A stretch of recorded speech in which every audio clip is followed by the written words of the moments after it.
This is the story of every Indian child.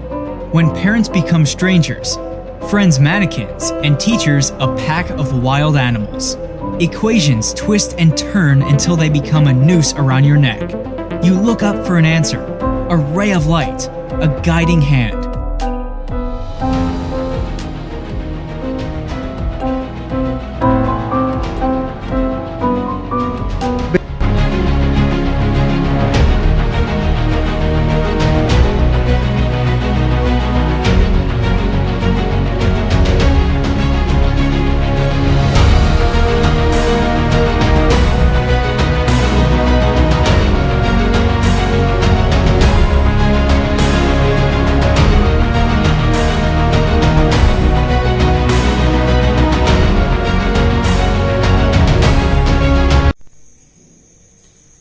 आज के video में हम लोग देखेंगे state and explain first law of thermodynamics.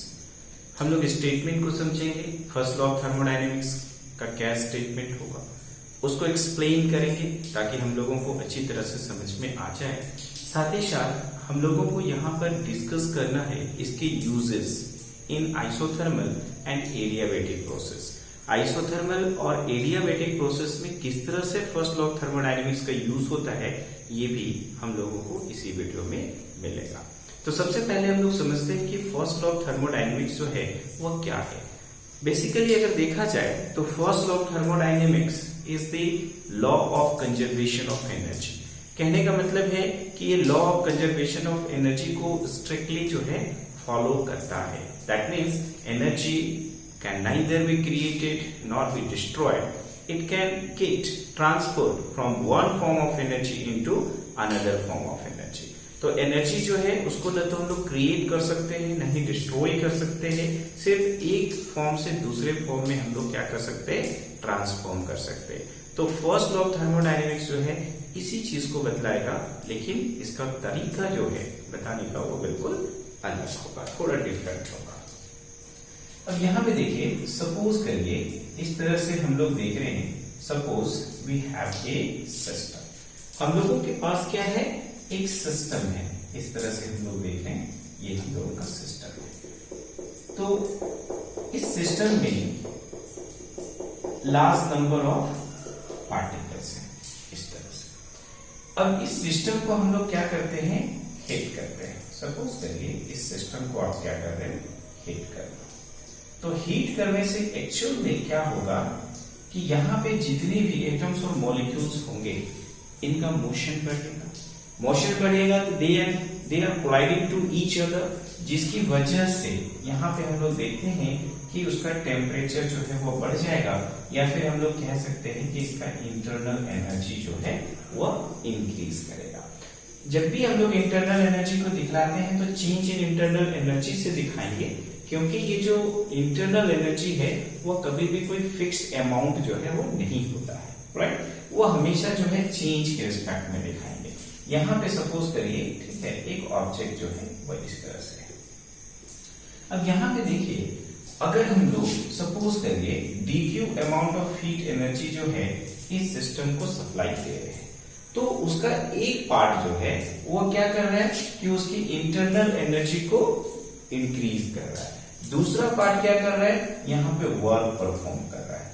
कहने का मतलब है कि जितना भी अमाउंट ऑफ एनर्जी इसको दिया जा रहा है, दिया कितना जा रहा है, dq अमाउंट ऑफ एनर्जी, उसका एक पार्ट जो है उसकी इंटरनल एनर्जी को बढ़ा रहा है और दूसरा पार्ट जो है वह वर्क परफॉर्म कर रहा है, राइट। तो यहाँ पे सपोज करिए 100 जूल ऑफ एनर्जी जो है इसको दिया जा रहा है, तो ये du जो है सपोज करिए ये आपका 70 जूल हो गया, एंड नेक्स्ट जो है 30 जूल यहाँ पर वर्क परफॉर्म कर रहा है। तो इस तरह से अगर आप देखो तो टोटल एनर्जी जो है उसके पास कितना था, 100 जूल, और बाद में जो है अगर हम लोग देखें जब ये दो पार्ट में बढ़ जाता है तो इन दोनों को ऐड करेंगे तब भी हमारा 100 जूल ही हो रहा है, राइट। तो ये जो फर्स्ट लॉ ऑफ थर्मोडायनेमिक्स है उसको हम लोग लिख सकते हैं dq is equal to du plus dw। dq is equal to हम लोग लिख सकते हैं du प्लस dw। इस तरह से अगर देखा जाए फर्स्ट लॉ ऑफ थर्मोडायनेमिक्स की स्टेटमेंट जो है वह क्या होगी, तो आप यहाँ पे जो dq is equal to du plus dw आप देख रहे हो, इसी के बेसिस पर हम लोग इसका स्टेटमेंट जो है वह आसानी से दे पाएंगे। क्या होगा इसका स्टेटमेंट, तो हम लोग कह सकते हैं first law of thermodynamics may be stated as the energy entering the system in the form of heat is equal to sum of increase in internal energy of the system and the energy leaving the system in the form of work done by the system on its surrounding, right? तो यहाँ पर जो amount of heat energy दिया जा रहा है, the amount of heat energy entering the system, किस form में वो एंटर कर रहा है, तो in the form of heat. That's why हम लोग कह रहे हैं the amount of heat energy entering the system in the form of heat is equal to the sum of increase in internal energy of the system and energy leaving the system in the form of heat. Energy leave out हो रहा है किस form में, in the form of heat, और ये जो leave out हो रहा है, एनर्जी जो सिस्टम से लीविंग आउट हो रहा है in the form of work done by the system on its surrounding, किस फॉर्म में ये बाहर आ रहा है एनर्जी, तो work done by the system on it's surroundings and vice versa. तो सिंपल हम लोग कह सकते हैं ये फर्स्ट लॉ ऑफ थर्मोडायनेमिक्स क्या है, तो the first law of thermodynamics stated as the amount of energy entering the system in the form of heat is equal to the sum of increase in internal energy and energy leaving the system in the form of work done by the system on its surrounding। तो ये हमारा statement हो जाएगा first law of thermodynamics का। dq is equal to क्या हो जाएगा, du plus dw। इसी का वाइस वर्सा भी होगा।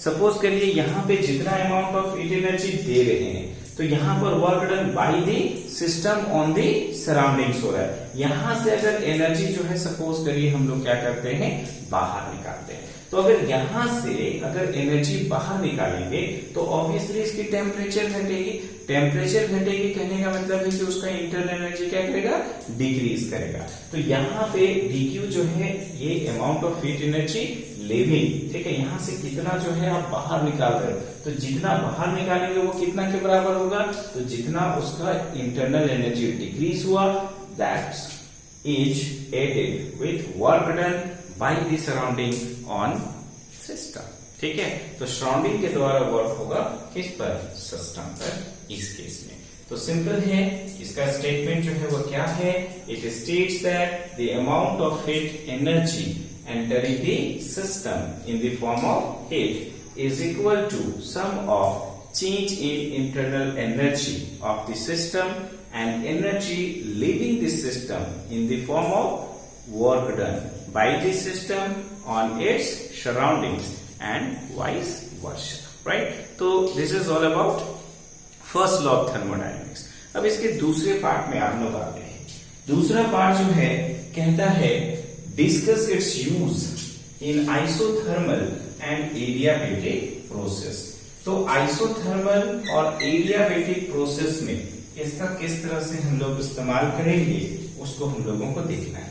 सबसे पहले समझा जाए कि isothermal process जो है वो होता क्या है, व्हाट इज isothermal process। तो सिंपल एक ऐसा थर्मोडायनेमिक प्रोसेस जिसमें अगर हम लोग देखें तो प्रेशर चेंज कर सकता है, वॉल्यूम चेंज कर सकता है, लेकिन एक चीज जो कांस्टेंट रहेगी वह होगा उसका टेम्परेचर, राइट। तो आइसोथर्मल प्रोसेस में क्या होता है कि टेम्परेचर कांस्टेंट रहता है। तो यहां पर according to first law of thermodynamics अगर हम लोग बात करें, according to first law of thermodynamics, first law of thermodynamics के अकॉर्डिंग, फर्स्ट लॉ थर्मोडायनेमिक्स के अकॉर्डिंग अगर देखा जाए, अभी अभी आपको बताया कि जितना amount of heat energy enter कर रहा है उसका एक पार्ट उसकी इंटरनल एनर्जी को इंक्रीज कर रहा है और रिमेनिंग पोर्शन जो है work done by the system on it's surroundings and vice versa है, ठीक है, तो यहां पर बोला जा रहा है आइसोथर्मल प्रोसेस। आइसोथर्मल प्रोसेस कहने का मतलब है कि उसका टेम्परेचर कांस्टेंट है, और टेम्परेचर कांस्टेंट होगा देन ये जो du की वैल्यू है वह हो जाएगी 0।